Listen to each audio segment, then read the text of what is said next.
أعوذ بالله من الشيطان الرجيم. بسم الله الرحمن الرحيم.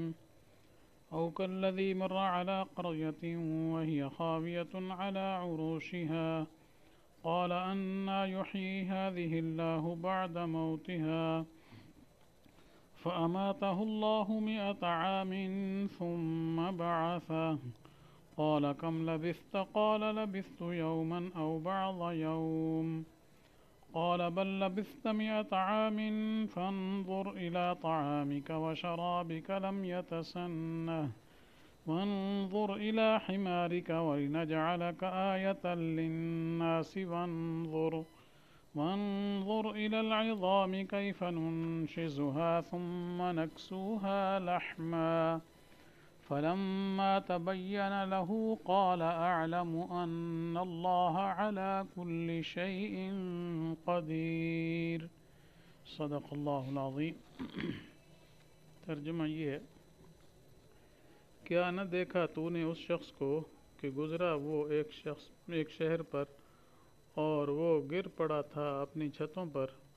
بولا کیوں کر زندہ کرے اس کو اللہ مر گئے پیچھے.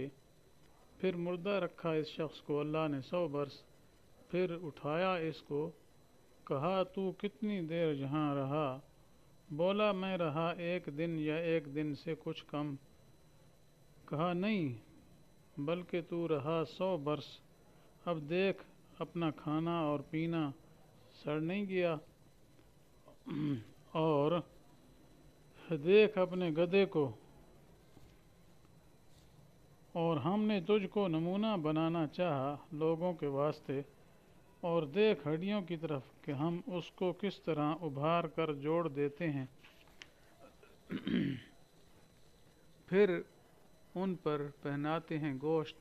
پھر جب اس پر ظاہر ہوا یہ حال تو کہہ اٹھا کہ مجھ کو معلوم ہے کہ بے شک اللہ ہر چیز پر قادر ہے. تو یہ واقعہ سابقہ اصول کے متعلق ہے. پہلا اصول جو گزرا ہے اللہ ولی الذین آمنوا، کل اس کا ذکر ہو گیا تھا کہ جو اللہ تعالیٰ کے منیب بندے ہوتے ہیں تو اللہ تعالیٰ ان کے اطمینان کے لیے، حق و صداقت کے لیے دامنگیری فرماتے ہیں اور ان کے اطمینان کا سامان مہیا فرماتے ہیں. تو اس قاعدے کے تحت یہ دوسرا واقعہ نقل فرمایا گیا، او کالذی مر علی قریہ. اس او کالذی کا عطف پیچھے کدھر ہے یا اس شخص کی مانند. تو اور واقعہ اس قسم کا پیچھے گزرا ہے، الم تر الی الذین خرجوا من دیارہم. تو مطلب یہ ہے کہ ایک واقعہ تو پہلے گزرا ہے بنی اسرائیل کے بارے میں کہ کچھ لوگ موت کے ڈر سے بھاگے تھے تو اللہ تعالیٰ نے ان کو موت دی، پھر ان کو زندہ کیا. تو یہ واقعہ بھی اسی قسم کا ہے جی، کہ اس میں بھی ایک شخص کو موت دی اور پھر 100 سال کے بعد اللہ نے اس کو زندہ فرمایا ہے. اس کے ساتھ تشبیہ دینا مقصود ہے. او کالذی مر علی قریہ، تو مطلب یہ ہے کہ تشبیہ دیں تو پھر کاف اصل ہوگا اور ما قبل اس کا نظیر جو ہے وہ پیچھے گزری ہے 2-3 رکوع.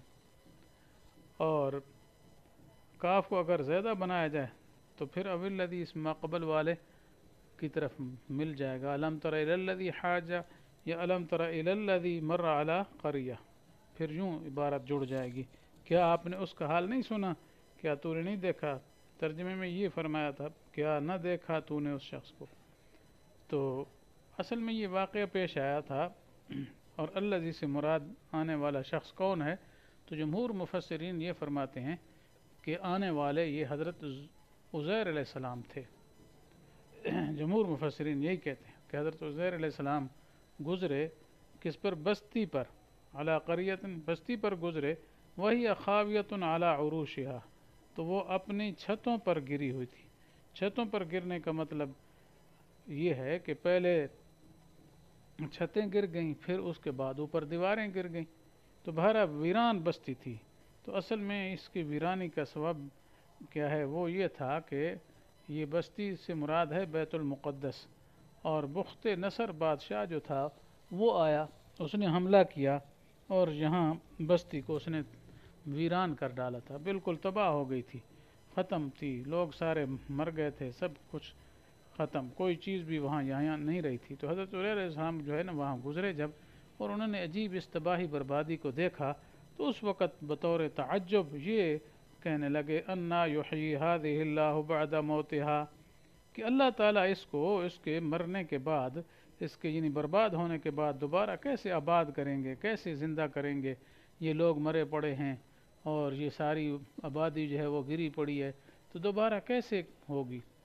اب یہاں تعجب کے طور پر کہنا مقصود ہے، انکار مقصود نہیں، یہ نہیں کہ وہ اللہ تعالیٰ زندہ نہیں کر سکیں گے، یہ تو ان کو یقین تھا، اور خصوصاً جب حضرت عزیر علیہ السلام مراد ہوں جیسے جمہور مفسرین کہتے ہیں، تو ان انبیاء کو تو پورا پورا یقین ہوتا ہے جی آخرت کے بارے میں کہ اللہ تعالیٰ نے ضرور ان کو زندہ کرنا ہے، دوبارہ اٹھانا ہے، آخرت کا عقیدہ قطعی عقیدہ ہے، اس لیے بطور تعجب کے، اور اصل میں وہ یہ چاہتے تھے کہ قیامت کے دن کی دوبارہ پیدا تو ہونا ہے، لیکن اللہ تعالیٰ مختلف کیفیات سے پیدا فرما سکتے ہیں، تو اللہ تعالیٰ کس انداز سے اس کو پیدا فرمائیں گے، کیسے پیدا فرمائیں گے، یہ انکار ہرگز مقصود نہیں ہے، بلکہ اصل میں وہ مشاہدہ کرنا چاہتے تھے کہ اس احیاء کا پتہ چلے کس انداز سے ہوگا، کس طرز سے ہوگا، تو گویا احیاء کا مشاہدہ مقصود ہے، اور حقیقتاً کیا ہے وہ انکار کرنا ہرگز مقصود نہیں ہے۔ تو اس لیے فرمایا انا یحیی ہذہ اللہ بعد موتہا، تو پھر اللہ تعالیٰ نے کیا کیا،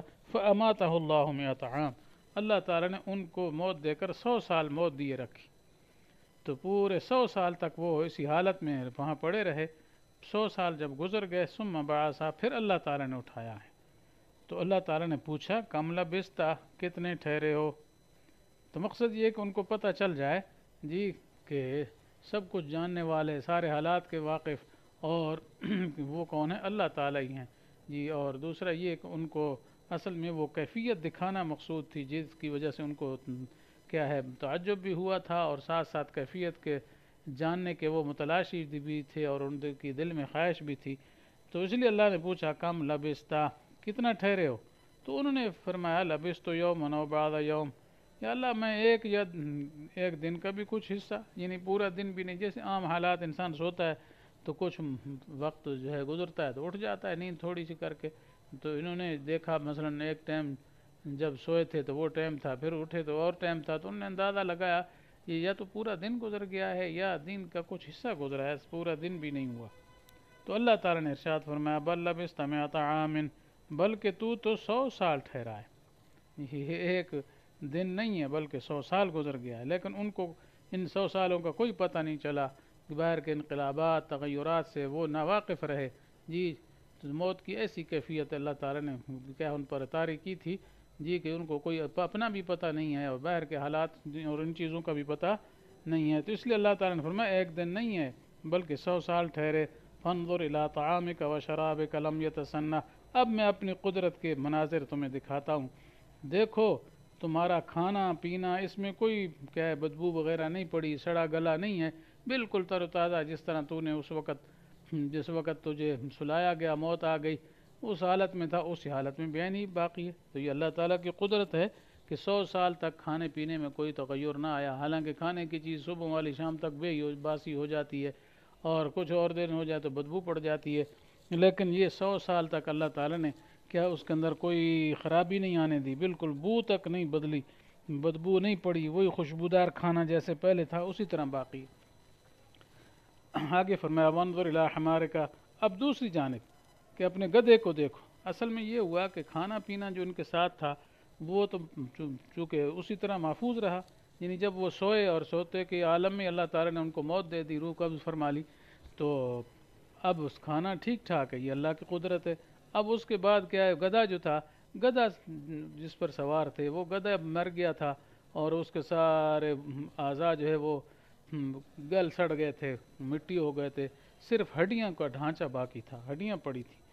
تو اللہ تعالیٰ نے پھر کیا احیاء کی قدرت دکھانے کے لیے فرمایا وانظر الی حمارک، اپنے گدھے کو دیکھو، وَلِنَجْعَلَكَ، یہاں واو عاطفہ ہے، اس سے پہلے معطوف علیہ مقدر، یعنی احییناک، یہ مراد ہم نے تمہیں زندہ اس لیے کیا ٹھیک ہے تاکہ ہم تمہیں نشانی بنا دیں لوگوں کے لیے، مقصد یہ ہے کہ لوگ قیامت کا اور دوبارہ جی اٹھنے کا انکار کرتے ہیں. وہ یہ کہتے ہیں کہ جب انسان مر جائے پھر دوبارہ کوئی زندگی نہیں ہے.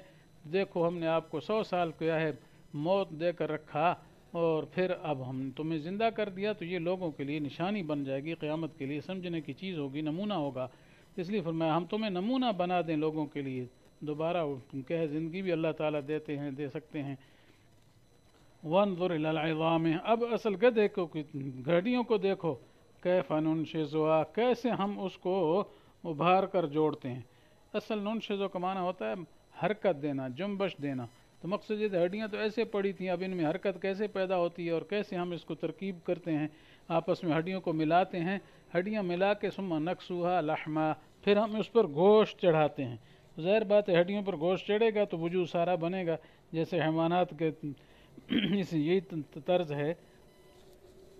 تو خیر بہرحال ایسے ہی ہو گیا کہ اللہ تعالیٰ نے فوراً ہڈیوں کو جمع کر کے فوراً ہی اس پر گوشت چڑھا دیا، اور وہ بالکل گوشت پوشت کا جیسے گدھا پہلے تھا اسی طرح زندہ ہو کر ٹھیک ٹھاک سیٹ ہو گیا. تو اب انہوں نے یہ کیفیت جب دیکھ لی تو فلما تبین لہ، جب ان کے ساتھ یہ چیز واضح ہو گئی تو کہنے لگے اعلم، میں یقین کرتا ہوں کہ اللہ تعالیٰ ہر چیز پر قدرت والا ہے. تو اب کیفیت احیاء ان کو دکھا دی گئی. تو یقین تو ان کو پہلے ہی تھا، لیکن اعلم سے مراد یہ کون سا یقین ہے؟ اس کو کہتے ہیں عین الیقین یا علم مشاہدہ. یعنی پہلے مشاہدہ نہیں تھا، یقین تو پہلے بھی تھا، چونکہ یقین کے مختلف درجات ہوتے ہیں، علم الیقین، حق الیقین، عین الیقین. جی تو پہلے مطلب یہ ہے کہ دلائل کی روح سے ان کو یقین حاصل تھا، اب دوسرا اطمینان اور حاصل ہو گیا. جی اس کو کہتے ہیں عین الیقین اور علم مشاہدہ. تو وہی مراد ہے، یہ مطلب نہیں کہ نعوذ باللہ پہلے ان کا عقیدہ نہیں تھا کہ اللہ تعالیٰ کو ہر چیز پر قدرت نہیں، عقیدہ پہلے یہی تھا، لیکن اب کیا ہے کہ خاص کیفیت دیکھنے کے بعد یوں عرض کر دیا اعلم ان اللہ علی کل شیء قدیر. جی میں کیا ہے مجھ پر ظاہر ہو گیا، میں جنہیں جان لیا، مجھ کو معلوم ہو گیا کہ اللہ تعالیٰ ہر چیز پر قدرت والا ہے. مطلب یہ 100 سال کے بعد مجھے زندہ کر دیا، اسی طریقے سے 100 سال تک میرے کھانے کے اندر کسی قسم کا تغیر تبدل نہیں ہوا. اسی طریقے سے گدھے کی جو کیفیت احیاء ان کے سامنے ہوئی، ان کے سامنے ہڈیاں جڑی، ہڈیوں پر گوشت چڑھا اور وہ کیا زندہ کر دیا اللہ تعالیٰ نے گدھے کو، تو پوری کیفیت احیاء ان کے سامنے آ گئی. تو یہ قصہ ہے جی پہلے اصول کے متعلق. اللہ تعالیٰ سے دعا ہے کہ اللہ تعالیٰ ہمیں صحیح قرآن سمجھنے کی اور اس پر اپنے صحیح عقائد بنانے کی، اعمال بنانے کی توفیق نصیب فرمائے. وآخر دعوانا ان الحمد للہ رب العالمین.